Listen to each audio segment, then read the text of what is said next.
তো বন্ধুরা, এই যে আমার মেহনতের রুটি খাচ্ছে গে, দেখো আলসা লোক। কেমন লাগে অন্যের মেহনত করা খাবার খাইতে? তোমার যেরকম লাগে আমার রান্না করা মাংস খাইতে।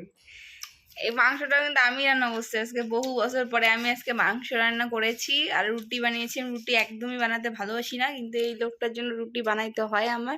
আর এই যে আমার ভাই ভাত, বাঙালি ভাই ভাত না খাইলে আমার রাতে ঘুম আসবে না। তো আমি একটা রুটি খাই আর ভাত খাই। মাছ খাই ভাতে বাঙালি, তুমি তো মাছ খাও না, ভাতের বলছো হ্যাঁ, তো বাঙালি। ভাতটা তো আমার লাগে না, মেন তো ভাত। ডাল ভাতও বাঙালি, মাছ ভাত চাইনিজরা খায় না, চাইনিজরা ভাত খায় না, না। খায় না। আর আমার বিছানাটা মানে ইগনোর করো, কারণ ঠান্ডার দিন ব্ল্যাঙ্কেট ওরম থাকেই। এখানে দেখো রুটি ভেজেছি আমি, সব ঢেকে রেখেছি, কারণ আমার ঠান্ডা হয়ে যাবে রুটিটা, এই আর কি।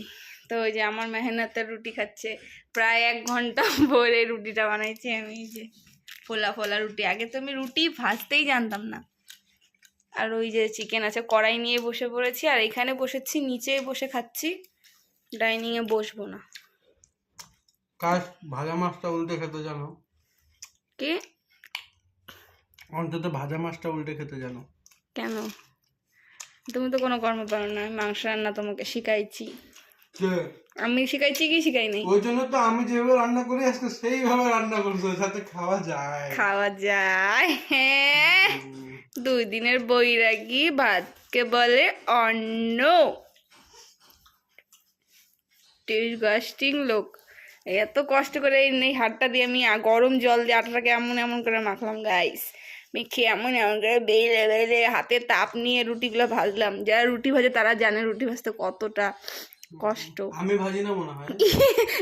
তুমি যে আটা মাখছিলে না, ওই রুটিগুলো কেমন হয়েছে? আটাটা বলো তো একটু। দারুণ হয়েছিল। এমন আটা মাখছে গাইস, লোহার মতো আটা, শক্ত, মানে জেলখানার আটা হচ্ছে ভালো হয়। নিজে মাইকে নিজেই খাইতে পারে না, এখন আবার আমাকে রুটি বানাও না।